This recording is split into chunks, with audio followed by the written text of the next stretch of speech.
Is music haram? If so, why is it haram? If it really is haram, then why does everybody listen to it? And finally, what are some alternatives to music? These are all the questions that I'll be answering in this video. This is the most conclusive video you'll find on the topic of music. I'll be covering everything from Quranic ayahs to ahadith to arguments for music being halal and so on. So you can be sure that you leave this video with all the information you need about music in Islam. Let's first look at the arguments for music being haram. The wise Quran says in Surah Isra, Ayah 64, incite whoever you can of them with your voice and make them promises, but Satan promises them nothing but delusion. Some of the Tabi'een viewed this verse as a censure of music and song, as they interpreted the voice of Satan as music.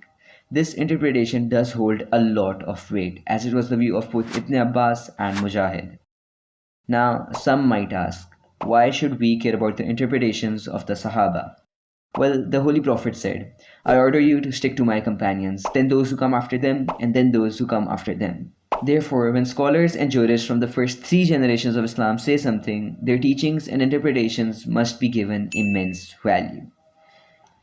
Now, let's move on to the second verse. The wise Quran says in Surah Luqman, Ayah 6, and there are among men those who purchase lahwal hadith in order to mislead others from Allah's path.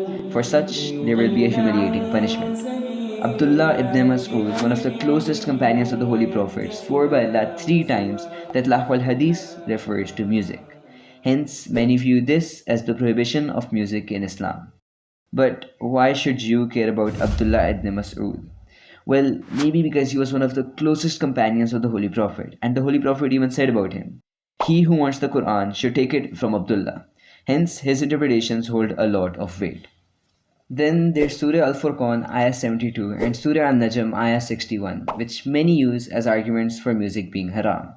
And there's also many ahadiths which forbid music. And before you scroll down to comment about how the ahadiths don't matter, just read Surah An-Nur, Ayah 63 of the Quran.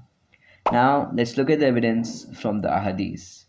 The most prominent hadith which forbids music is, there will be of my ummah people who will seek to make lawful fornication, wine drinking, and the use of ma'azif, aka musical instruments. This hadith clearly forbids music, is mentioned in Sahih al-Bukhari, and is not weak at all, unlike what many people like to claim. Then there's this hadith from Sunan ibn Majah, and this one from Musnad Ahmad, and this one from Sunan Abu Dawud, and many more.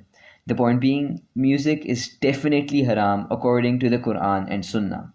But there are some arguments against this, so let's review the most prominent ones one by one. But some scholars allow music. In the past, only 4 prominent scholars have allowed music: Ibn Hazm, Al-Shawkani, Al-Nabusi, and Al-Ghazali.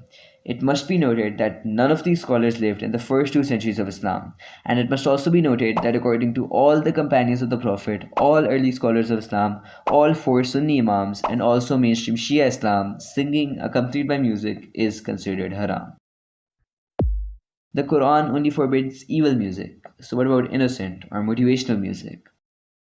Well, if the voice of Satan in Surah Isra, Ayah 64, is interpreted as music as a whole, then this argument falls apart completely.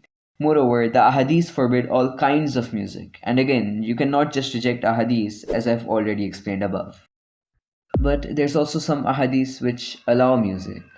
The ahadith this argument refers to are Sahih al-Bukhari 3931, 4001, and Jami' Tirmidhi 3690, among a few others. These ahadiths all mention the use of musical instruments, but always in a certain context. Therefore, these ahadiths establish exceptions to the rule of music being haram. Watch this video by Dr. Zakir Naik for a more detailed explanation.